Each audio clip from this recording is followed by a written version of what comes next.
नमस्कार। 18 स्वदेश की इस खास पेशकश कंज्यूमर स्किन के साल 2022 के इस पहले शो में आपका बहुत बहुत स्वागत है। साल तो नया शुरू हुआ है, लेकिन दिक्कतें पुरानी ही बनी हुई हैं और बल्कि और ज़ोरों से और बड़ी तादाद में आती दिख रही है। कोरोना का नया वेरिएंट ओमिक्रॉन की खबरें अब आपको अखबारों में भी मिलती हैं और अब वो मंजर आ चुका है जब आपके आसपास से भी मैसेज और कॉल आने लग गए हैं लोगों के सिम्टम दिखाने के और लोगों के पॉजिटिव आने के। अगर हम मुंबई दिल्ली के आंकड़ों की बात करें तो ये दहला देने वाले हैं और इस बात को साफ करते हैं कि तीसरी लहर आने को है। उसके साथ साथ आपको एक और मंजर दिखेगा। एक और मंजर किसका? मंजर है पहाड़ों का, मंजर है बीच का, मंजर है बाजारों में और जगहों पे छुट्टी मनाते लोगों का, जो शायद तक पिछले साल के कुछ महीने भूल चुके हैं जब हम सब ने न जाने अपनों को कितनों को खोया था। अगर तीसरी वेव की, अगर ओमिक्रॉन के इस वेरिएंट की यूके और यूएस की खबरों को माना जाए तो नंबर बढ़ेंगे। बल्कि इकबाल चहल जो बीएमसी कमिश्नर हैं, उन्होंने कुछ देर पहले हमसे भी बात करते समय ये कहा कि मुंबई तक में नंबर आएगा 15 से 18 हज़ार। तो सवाल ये है कि इस तरीके के आंकड़ों के लिए क्या है तैयार हम?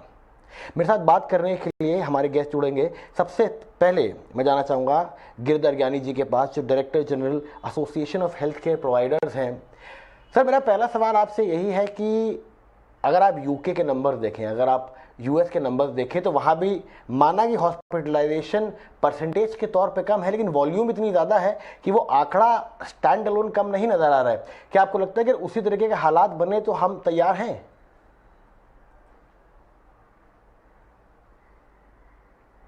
वेव 2 आई थी जिसमें डेल्टा वेरिएंट ने ज्यादा कहर मचाया था हमारे देश के अंदर। उस समय हमारा रियल टेस्ट हुआ था और हमने किसी तरह से 30% बेड बढ़ाए, अपने ऑक्सीजन की सप्लाई बढ़ाने के लिए बहुत सारे हमने काम किए और अब तो पीएसए प्लांट बड़े बड़े हॉस्पिटल ने खुद लगा दिए हैं। लेकिन जो सबसे बड़ी प्रॉब्लम हमारे सामने अभी भी बनी हुई है, जो doctors and health care workers की जो कमी है, वो हम सॉल्व नहीं कर पाए हैं। तो अगर ये आंकड़ा उस लिहाज से जिस तरह से यूके में उसी प्रोपोर्शन में बढ़ता है तो हमें दिक्कत डेफिनेटली आएगी, इसमें कोई दो राय नहीं है। ओनली राहत की बात यह है कि डेल्टा वेरिएंट ने वेव 2 में इंडिया में बहुत ज्यादा तबाही मचाई। उसकी वजह से बहुत एंटीबॉडीज हमारे जैसे नॉर्थ इंडिया में करीब 80 to 90% पॉपुलेशन में एंटीबॉडीज बन गई थी और वैक्सीनेशन भी अच्छा खासा हो गया है। तो यही एक तसल्ली की बात है कि ओमिक्रॉन से हम शायद बच के निकल जाएंगे।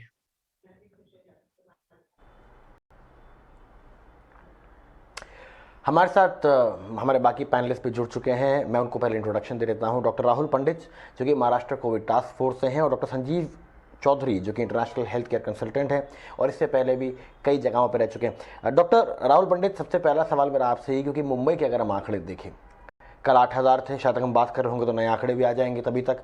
और इकबाल चहल जो बीएमसी कमिश्नर हैं, उनने कुछ देर पहले हमसे बात करते हुए कहा था कि आंकड़ा 15,000 तक पहुंचेगा। क्या मुंबई तैयार है इस तरीके के आंकड़े को देखने के लिए? कि हॉस्पिटलाइजेशन रेशियो में तो कम लग रहा है, लेकिन अभी भी 500 का नंबर कल शाम का है। अगर आप देखो तो इस वक्त करीब 9 से 10% हॉस्पिटल बेड जो है वो फुल है। थोड़ा बहुत गोल पोस्ट जो है इस थर्ड वेव में जो है चेंज हो गया है मुंबई में। अभी आप टेस्ट पॉजिटिविटी रेट या एब्सोल्यूट आंकड़े देखने के बजाय आप हॉस्पिटलाइजेशन देखिए। आप आईसीयू बेड्स कितने भरे हुए देखना है, ऑक्सीजन बेड्स कितने भरे हुए देखना है, और जो ऑक्सीजन की एक्चुअल रिक्वायरमेंट कितनी आ रही है ये देखना है। आई थिंक हमको जो थोड़े बहुत जो स्टैटिस्टिक्स है उसको थोड़ा नीड बेसिस पे चेंज करना पड़ेगा। तो इस वक्त अगर ये आंकड़े देखें तो ये आंकड़े काफी संतोषजनक है। हॉस्पिटलाइजेशन बड़ा नहीं है, आईसीयू में करीब करीब एडमिशन नए हुए नहीं है। जो भी आईसीयू में एडमिशन है, मेरे अस्पताल में भी अभी आईसीयू में एडमिशन है, वो सब इंसिडेंटल कोविड है। उदाहरणात्मक एक कल एक्सीडेंट का केस आ गया, उनका एक उनमें से एक व्यक्ति का टेस्ट जो है वो आरटीपीसीआर पॉजिटिव आ गया, तो उनको आज आईसीयू में शिफ्ट किया गया है कोविड के। एक्चुअली वो कोविड की वजह से नहीं है बीमार, वो है जो कि एक्सीडेंट की वजह से, इस वजह से भर्ती है अभी हॉस्पिटल में। वैसे एक्सीडेंटल कोविड जो है, इंसिडेंटल कोविड जो है वो काफी सारे आ रहे हैं। दूसरी बात यह है कि अगर नंबर बढ़ते हैं, जैसे कि ज्ञानी साहब ने कहा कि इस वक्त जो एक बड़े आंकड़े का छोटा फ्रैक्शन भी बोलो तो भी वो बड़ा आंकड़ा हो जाता है। तो स्वाभाविक है कि ये चिंता है कि क्या हमारी हेल्थ केयर इंफ्रास्ट्रक्चर पूरी तरह से स्ट्रेच हो जाएगी। मेरे ख्याल से शायद इस वक्त हम उतने पेशेंट ना देखें जितने हम सेकेंड वेव में देखें। कहीं बीच में एक आंकड़ा आएगा, सेकेंड या फर्स्ट वेव के बीच में के पेशेंट देखेंगे हम लोग। पर मैं ये बिल्कुल सहमत हूँ गिरिधर ज्ञानी जी से कि हमारे पास हेल्थ केयर इंफ्रास्ट्रक्चर भले आप बढ़ा लो और भी शायद बढ़ा लो, पर आप डॉक्टर और नर्सेस को जो है जिनको कि 5 साल 3 साल 10 साल ट्रेनिंग को लगते हैं, आप उनको 1 साल या 2 साल में नहीं बढ़ा सकते हो। तो ये जो है इसका प्रोसेस अभी चालू हो गया है, काफी सारे मेडिकल कॉलेजेस की सीट आगे बढ़ रही है, पर इसका फायदा हमें अभी नहीं होने वाला। ये फायदा हमें जाके 5 साल 10 साल के बाद होगा।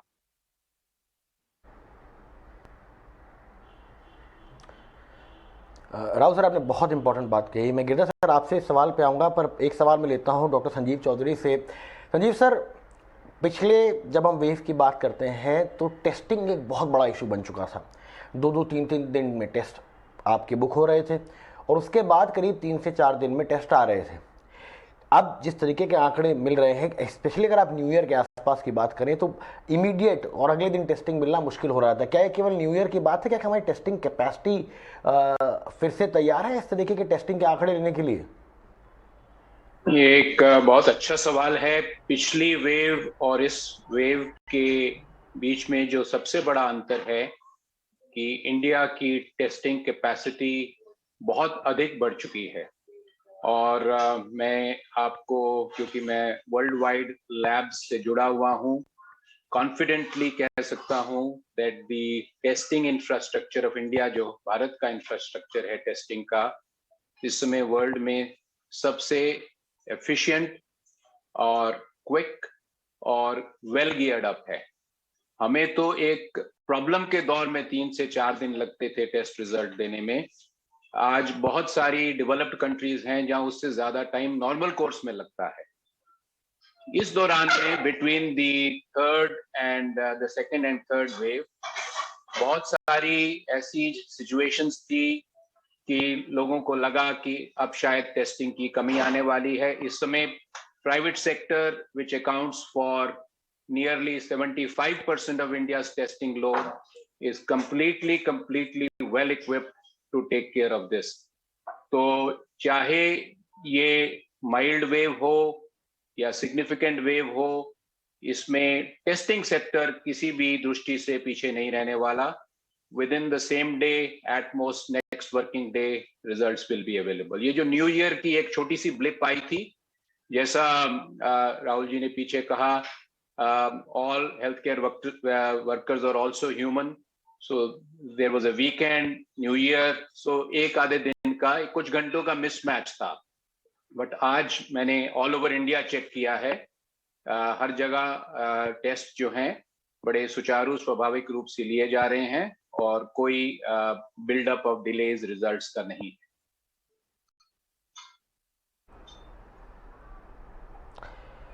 डॉक्टर गिरधर, मेरा आपसे सवाल था कि अब धीमे धीमे करके, क्योंकि अब नंबर्स बढ़ रहे हैं, क्या डेल्टा के और इस समय ओमिक्रॉन के जो सिम्टम्स हैं उनमें किसी तरीके का फ़र्क है? क्योंकि स्मेल एक बहुत बड़ी चीज़ थी, टेस्ट एक बहुत बड़ा चीज़ थी जो डेल्टा में आपको कई बार पाया जाता था। यहाँ पे मैंने पिछले कुछ दिनों में कई लोगों से शिकायत सुनी कि उनको बैक एक बहुत हो रहा है, बॉडी पेन बहुत है, कुछ लोगों ने हेडेक के बारे में बात करा।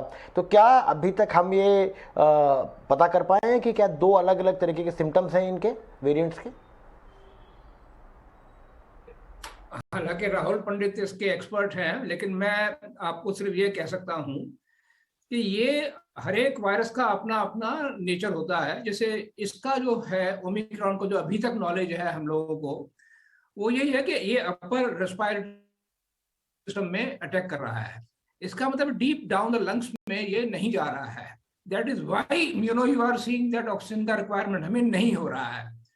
तो ये, अब दूसरा सवाल मैं आपको साथ में ये भी बताना चाहूंगा कि हो क्या रहा है कि वायरस तो कभी गया नहीं, वायरस तो था जैसे पहले था, अभी भी है। उसके जो है म्यूटेशन के थ्रू वेरिएंट्स आते रहते हैं। पहले डेल्टा आया, उसके बाद डेल्टा ने सबको ऑलमोस्ट बड़ी संख्या को इन्फेक्ट कर दिया। उसके बाद हम थोड़ा सा रिलैक्स हो गए, जैसे पहले दिवाली में रिलैक्स हुए, अभी थोड़ा सा फिर रिलैक्स हो गए। और इसमें आप ज्यादा ब्लेम भी नहीं कर सकते, जनता भी कितनी परेशान हो जाती है ना, तो थोड़ा सा रिलैक्सेशन हो गया। तब तक अनफॉर्चुनेटली नया ये वेरिएंट आ गया आपके पास। नया वेरिएंट आया, वो ज्यादा फैलने वाला है, लेकिन जैसे मैंने कहा ये अपर रेस्पिरेटरी सिस्टम पे काम कर रहा है, तो अभी तक हमारे पास ये बचाव है। लेकिन देखिए, मैं आपको ये कह सकता हूं कि वायरस का बिहेवियर हम सब जितने भी साइंटिस्ट हैं अभी तक हम पूरी तरह से समझ नहीं पा रहे हैं, एंड इसलिए हमें सावधान तो रहना ही पड़ेगा। We have to be on watch.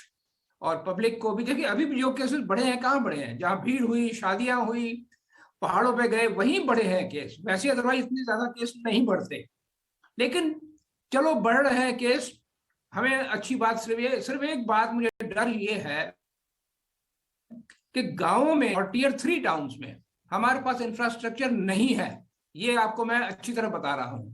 Doctors हमारे यहाँ जब टीयर 2 टाउन में नहीं है तो टीयर 3 में कौन होगा? वहां पे नहीं है बिल्कुल। अगर ये गलती से वहां फैल गया और अगर ये थोड़ा सा ज्यादा इसका प्रभाव आने लगा, तब हमें दिक्कत होगी, क्योंकि वो सारी जनता शहरों में भागेगी और उस समय अगेन शहर में हमारे बेड्स कम पड़ जाएंगे। तो अभी मैं यही भगवान से प्रार्थना हम लोग कर सकते हैं कि इसका माइल्ड इफेक्ट रहे।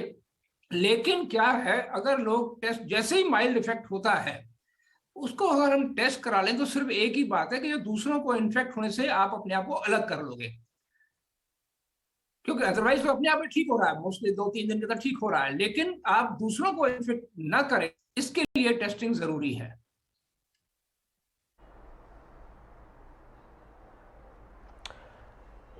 डॉक्टर राहुल पंडित, ये आपसे मेरा सवाल है, क्योंकि आप महाराष्ट्र कोविड टास्क फोर्स के मेंबर भी हैं।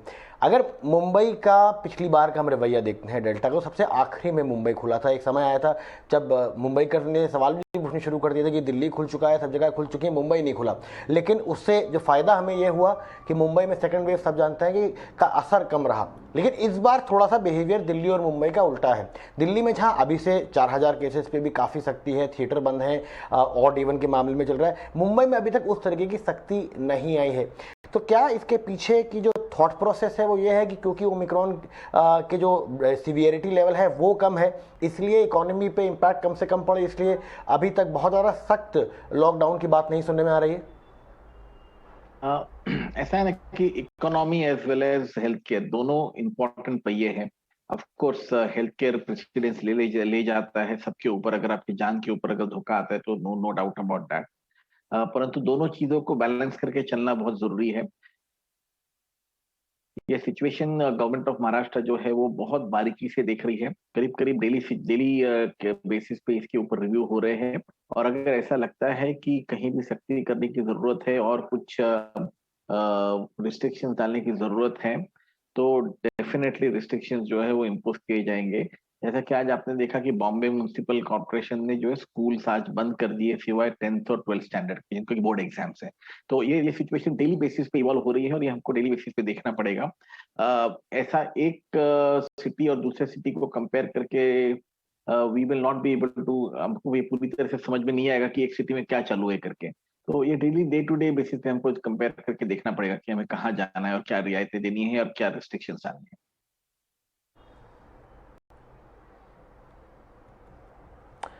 चलिए सर, हमारे साथ इकबाल चहल जो बीएमसी कमिश्नर हैं वो भी जुड़ चुके हैं। सर, मेरा सबसे पहला सवाल आपसे यही होगा कि जो मैंने सवाल राहुल पंडित सर से भी पूछा था अभी, कि क्या हम और रिस्ट्रिक्शंस देख सकते हैं, चाहे वो स्कूल्स की हो चाहे वो कॉलेजेस की हो, क्या और रिस्ट्रिक्शंस आगे आ सकते हैं? देखिए, इसमें आदरणीय मुख्यमंत्री महोदय ने इसके बारे में 30 दिसंबर को मीटिंग ली थी और उस टाइम हमारे सभी वरिष्ठ अधिकारी और वरिष्ठ मंत्रीगण मीटिंग में हाजिर थे। मैंने भी मीटिंग अटेंड करी थी। वहां पर ये लॉकडाउन वगैरह या रिस्ट्रिक्शन लाने के बारे में बहुत चर्चा हुई। तो मैंने उनको यही प्रेजेंट किया था कि अभी जो पॉजिटिविटी है, पहले सेकंड वेव में क्या था कि अगर पॉजिटिविटी 5% के ऊपर चल जाती थी तो हम इमीडिएटली बहुत कुछ बंद कर देते थे। इस पर उनको मैंने बोला है कि आप 5% पॉजिटिविटी का जो यार्डस्टिक है, मापदंड है, उसको ना यूज करते हुए आपका मापदंड ये होना चाहिए कि हॉस्पिटल में आपकी स्टेटस क्या है, कितने बेड्स खाली हैं, हॉस्पिटल में कितने आईसीयू खाली है, कितने ऑक्सीजनेटेड बेड्स खाली है, कितने जनरल बेड्स खाली हैं। और दूसरा ये देखना चाहिए कि डेली जो पेशेंट्स आ रहे हैं उसमें से कितने लोगों को बेड्स लग रहे हैं। तो अगर हम ये फॉलो करेंगे तो एक हमें सही एक दिशा मिलेगी कि रिस्ट्रिक्शंस और कितनी लेके आनी या नहीं लेके आनी। तो उस दिन ये डिसाइड हुआ कि सिर्फ शाम को 5 बजे से सुबह 5 बजे तक ये लोगों की असेंबली बंद करने के अलावा और भी हमने कुछ भी रिस्ट्रिक्शन इम्पोज नहीं की। और आज क्योंकि 3 जनवरी से सब स्कूल खुलने वाले थे और बच्चे सारे अनवैक्सीनेटेड हैं जो स्कूल में जा रहे हैं, तो हमने एक और प्रिकॉशन लिया कि एक क्लास पहली से क्लास 9वीं 8वीं तक स्कूल से 31 जनवरी तक बंद कर दिए जाएं और सिर्फ ऑनलाइन पढ़ाई हो। और क्योंकि हमें 4.5 लाख बच्चों का वैक्सीनेशन करना है on war footing as directed by government of India, तो ये बच्चे अगर स्कूल नहीं आएंगे तो इनको घर घर हजारों जगह जाना, वैक्सीनेशन करना बहुत मुश्किल है। तो इनको स्कूल लाएंगे, वहां बसेस में से इनको भर के हम कोविड सेंटर्स लेके जाएंगे जो हमारे साथ जम्बोज हैं, वहां इनका वैक्सीनेशन करेंगे। अभी आज हमने जो सुबह इसका शुभारंभ किया है केंद्र सरकार के दिशा निर्देशों के अनुसार, हम हमारे जो बीएमसी के स्कूल्स हैं उसमें करीब 37,000 बच्चे हैं जो अगले 4 दिनों में हम पूरे इनको वैक्सीनेट कर देंगे। उनको वैक्सीनेशन करने के लिए हमने क्लास 9 टू क्लास 2 खुली रखी है, परंतु सिर्फ वैक्सीनेशन को करवाने के लिए। इसके अलावा हमने ये डिसाइड किया है कि 10 जनवरी के आसपास फिर स्टेट गवर्नमेंट लेवल पर चर्चा होगी कि अभी स्टेटस क्या है और आगे और कोई रिस्ट्रिक्शन की जरूरत है या नहीं है, तब डिसाइड होएगा। पर ये हमारे ऑनरेबल सीएम सर बार बार बोलते हैं कि लॉकडाउन करना या नहीं करना और रिस्ट्रिक्शन लेके आने रेस्टोरेंट सिनेमा हॉल बंद करना या नहीं करना, ये लोगों के हाथ में है, हमारे हाथ में नहीं है। अगर आप कोविड अप्रोप्रिएट बिहेवियर अडॉप्ट करेंगे और केसेस एक हद से ज्यादा नहीं बढ़ेंगे तो आगे कुछ और रिस्ट्रिक्शन आएंगे नहीं। संजीव सर, मैं आपके पास आता हूं, लेकिन हमारे पास एक ही और सवाल के लिए जो है बीएमसी कमिश्नर है वो जुड़े रहेंगे। तो इकबाल सर, आपने खुद कहा कि 4,50,000 जो है बच्चे उनकी वैक्सीन लगनी है। आपके हिसाब से जो लक्ष्य है ये कब तक हासिल हो जाएगा? केंद्र सरकार के आभारी हैं। We are grateful to government of India that they have started this campaign of vaccination of children from 3rd of January today, and government of Maharashtra and BMC is fully geared up to ensure that we do this drive on a war footing and top priority, जिसमें कि जहां तक बंबई का सवाल है, वो हमारे बंबई में टोटल 20,80,000 बच्चे हैं जो स्कूलों में पढ़ते हैं क्लास 1 से क्लास 12 तक। ये 20,80,000 में से 4,54,000 बच्चे हैं जो 15 और 18 साल के बीच में इनकी आयु है। और ये जो 4,54,000 इसमें 37,000 बच्चे हमारे बीएमसी के स्कूलों में हैं और 4,17,000 बच्चे हमारे प्राइवेट स्कूल्स में, नॉन एडेड स्कूल्स में पढ़ते हैं। तो हमारा पहला टारगेट है कि जो हमारे 37,000 बच्चे हैं उनको अभी आज मंडे से थर्सडे 4 दिन में हम सबको वैक्सीनेशन दे देंगे। इसके अलावा आज हमारे पास जो वैक्सीनेशन की जो सप्लाई है प्राइवेट हॉस्पिटल्स में भी, बीएमसी में कुल मिला के हमारे पास आज 21 लाख वैक्सीन उपलब्ध हैं। तो वैक्सीनेशन की कोई प्रॉब्लम नहीं है। केंद्र सरकार ने हमें बड़ी भारी मात्रा में हमें वैक्सीन सप्लाई किए हैं। उसमें अभी हम प्लान ऑफ एक्शन बनाया है हमने स्कूल वाइज प्राइवेट स्कूल्स का, कि गवर्नमेंट ऑफ इंडिया के इंस्ट्रक्शंस है कि स्कूल लेवल पर हम वैक्सीनेशन नहीं करेंगे कि ताकि कोई एडवर्स रिएक्शन हो जाए तो किसी बच्चे को कोई खतरा नहीं होना चाहिए, प्रॉब्लम नहीं होनी चाहिए। परंतु बंबई में एक हमारा एडवांटेज है कि हमारे पास 7 बड़े जंबो पहले थे और 3 और ऐड कर दिए। 10 हमारे जंबो हॉस्पिटल्स हैं जहां पर हजारों बेड्स हैं, जहां पर सैकड़ों आईसीयूज हैं। हम बसेस में, स्कूल बसेस में, चाहे स्कूल की बस हो प्राइवेट स्कूल की, चाहे हमारे बीएमसी की बसेस हैं बीएसटी की, हम बच्चों को स्कूल से ये जंबो सेंटर्स में लेके आएंगे, जो नियरेस्ट जंबो सेंटर है उनके स्कूल के, वहां इनको वैक्सीनेशन करेंगे और स्कूल वाइज। और हमारा प्लान है कि by end of this month हम मेजॉरिटी वैक्सीनेशन खत्म कर देंगे। बहुत बहुत शुक्रिया इकबाल साहब हमारे साथ जुड़ने के लिए। हमें इकबाल सर को जाने देना होगा क्योंकि उनके पास 2 ही क्वेश्चन का हमारे पास समय था। संजीव सर, मैं आपसे सवाल पूछना चाहता था, काफ़ी समय हो गया आप तो टेस्टिंग होते हो, लेकिन सीटी स्कोर को लेकर क्या अभी तक हम किसी तरीके की रिसर्च पर पहुंच पाए हैं कि अगर मान लीजिए 24 से ऊपर हो तो शायद तक वो एसिम्प्टोमेटिक हैं, 24 के नीचे हो तो, क्योंकि कई लोग सीटी स्कोर पढ़ते हैं और उनको ये समझ नहीं आता है अभी तक कि उस सीटी स्कोर का अर्थ क्या है। का अर्थ ये है कि कितनी आइटरेशंस रन करने के पश्चात RT-PCR टेस्ट जो है उस वायरस को डिटेक्ट करता है। लो स्कोर का मतलब है कि वो बहुत जल्दी डिटेक्ट हो गया, और हाई स्कोर का मतलब है कि वो बहुत बार में डिटेक्ट हुआ, जिसका ये भी अर्थ हो सकता है कि the incidence is very mild और it is hidden in a inconsequential part of the system. So मेरे हिसाब से CT score is not the important thing. The most important thing, जैसा सब previous experts ने कहा, is COVID appropriate behavior.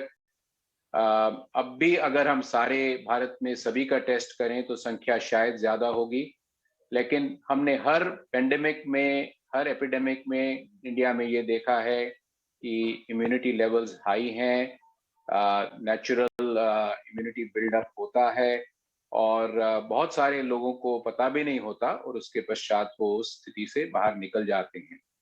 हमने अपनी गार्ड लेट डाउन नहीं करनी है और लेट द एक्सपर्ट्स इंटरप्रेट कि वो टेस्ट पॉजिटिव है या नेगेटिव है। आज इजराइल से ये भी रिसर्च आई थी कि ओमिक्रॉन के कुछ सब वेरिएंट्स हैं जो नॉर्मल किट्स में डिटेक्ट नहीं होते। That also should not worry us. I think इसमें जैसा महाराष्ट्र मुख्यमंत्री ने कहा कि ये इसका दारोमदार how open we remain as a system, how jealously we guard our economy depends on us. इस समय न्यू ईयर में और पिछले 1-2 हफ्ते में जो थोड़ा हमने एक गार्ड लेट डाउन किया, उसका मिस टाइमिंग है कि सारी दुनिया में ओमिक्रॉन का इंसिडेंस बढ़ रहा था। तो केस लोड्स आएंगे भी, RT-PCR टेस्ट पॉजिटिव आएंगे भी।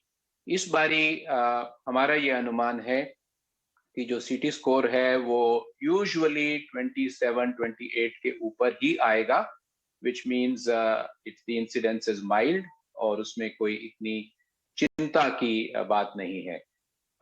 हम सब वैक्सीनेशन करवाएं, जिसने नहीं करवाया वो करवाएं, जिसने फर्स्ट डोज लिया है वो सेकंड डोज करवाएं, और उसके पश्चात ये मतलब नहीं कि हम बिल्कुल सेफ हो गए। अगर हमें इससे ग्रस्त भी होते हैं तो हमें अपने जीवन से हाथ नहीं धोना पड़ेगा। We will be safe, we will live to see another day. So सबसे इम्पोर्टेंट चीज हमारे सब दर्शकों को एक ही मैसेज है मेडिकल कम्युनिटी की तरफ से, कोविड कभी खत्म नहीं हुआ था, कोविड अभी है, और हमें कोविड अप्रोप्रिएट बिहेवियर, सबसे इम्पोर्टेंट मास्क और सोशल डिस्टेंसिंग रखनी बहुत बहुत इम्पोर्टेंट है। टेस्टिंग कैपेसिटी इस देश में है, पब्लिक सेक्टर में है, प्राइवेट सेक्टर में है। हमारे हॉस्पिटल बेड्स की ऑक्यूपेंसी इस समय कोई चिंतनीय स्तर पर नहीं पहुंची है। इवन इन बैंगलोर, दिल्ली, मुंबई और केरला, जहां पे ज्यादा इस समय इंसिडेंस है। और मैं तो सिर्फ यही कहूंगा कि we are best prepared in terms of our ability to come to terms with this wave, if indeed there is a wave. लेकिन अपना हमारा इसमें सबसे इम्पोर्टेंट योगदान यही है कि हम अपने लेवल में, परिवार के लेवल में एक कोविड अप्रोप्रिएट बिहेवियर, मास्क को कभी भी अपने से जुदा नहीं होने दें अगर हम घर से बाहर हैं, और सोशल डिस्टेंसिंग मेंटेन करें, और फिर कम से कम इसमें इंटरप्शंस हमारी नॉर्मल लाइफ में आएगी। जी गिरधर सर, मेरे पास 2 ही मिनट बचे हैं, तो मैं गिरधर सर, राहुल सर, आप सबसे एक एक सवाल जरूर लेना चाहूँगा। प्रोसीजरल ज़रा सवाल गिरधर सर आपसे लेना चाहूँगा। ट्रीटमेंट को लेकर अगर हम बात करें, क्योंकि वेरिएंट अलग है, सिम्टम अलग है, इम्पैक्ट अलग है, और कई लोग ये गलती कर रहे हैं कि वो पुराने ही ट्रीटमेंट्स को उठा के व्हाट्सएप पे फॉरवर्ड कर रहे हैं और उसी को कंटिन्यू कर रहे हैं। वो कितना गलत है और क्या सही तरीका होना चाहिए, क्योंकि दोनों वेरिएंट्स के जो इम्पैक्ट्स हैं वो बहुत अलग हैं। पुराने ट्रीटमेंट तरीके जो है वो चेंज हो चुके हैं, और काफी सारी जो दवाइयां हम पहले यूज कर रहे थे, जैसे कैवरमेक्टिन हुआ, कॉल्चिसिन हुआ, उनका कोई फायदा या कोई बेनिफिट नहीं दिख रहा है। इस वक्त जो है एसिम्प्टोमेटिक अगर पेशेंट है तो उनको सिवाय पैरासिटामोल की और कोई चीज की कोई जरूरत नहीं है। अगर वो एल्डरली है, कोमॉर्बिड है, या उनके सिम्टम्स जो है ज्यादा है, बुखार है, खांसी है, तो उनको 2 एंटीवायरल मेडिकेशंस ओपीडी बेसिस पे अवेलेबल है। उसमें जो कि नई वायरल आई हुई जो है वो मॉलनुपिराविर है, और अगर उनको ऑक्सीजन की कमी होती है तो उनको ऑफ कोर्स हॉस्पिटल में भर्ती रहना पड़ेगा और लो डोज स्टेरॉइड्स और उसके साथ साथ जो है रेमडेसिविर दी जा सकती है। इस वक्त ओमाइक्रॉन वेरिएंट होने के कारण जो हमारी मोनोक्लोनल एंटीबॉडी है वो मोनोक्लोनल एंटीबॉडी कोई खास ओमाइक्रॉन के ऊपर कोई असर नहीं करती है, इसलिए उसका ट्रीटमेंट प्रोटोकॉल में रहना कोई मायने नहीं रखता है। हाँ, अगर कोई जीनोम सीक्वेंसिंग है, हमको ऐसा लगता है कि ये एस जीन है और ये पेशेंट जो है वो बहुत ज्यादा डिटोरेट करेगा, तो एक आध केस में आप जो है डेल्टा का डाउट देके उन्हें मोनोक्लोनल एंटीबॉडी दे सकते हो माइल्ड सिचुएशन में, जबकि वो ऑक्सीजन पे नहीं है, जब उनके सिम्टम्स माइल्ड है। पर अगर वो भी प्रोग्रेस कर जाते हैं मॉडरेट या सीवियर में, तो मोनोक्लोनल एंटीबॉडी का रोल वहां भी नहीं है। तो ट्रीटमेंट प्रोटोकॉल बहुत ईजी है सर, अभी ज्यादा ओल्ड प्रोटोकॉल के बारे में नहीं जाना है हमको। बहुत बहुत शुक्रिया सर। अनफॉर्चुनेटली हमारा इस सेगमेंट के लिए समय ख़त्म हो चुका है, लेकिन आप सबका, Sanjeev sir, Rahul sir, Girdhar sir, इस शो में जुड़ने के लिए और हमारे कंज्यूमर्स को इस ओमिक्रॉन के इस खतरे से और इसकी तैयारी के बारे में बताने के लिए बहुत बहुत शुक्रिया। कंज्यूमर स्किन के इस शो में आज के लिए इतना ही, लेकिन ध्यान रहे अपना और अपनों का ख्याल रखना है, और जैसे कि हर पैनलिस्ट ने कहा, कोविड अप्रोप्रिएट बिहेवियर का बहुत बहुत सख्ती से पालन करना है। और देखते रहिए 18 स्वदेश।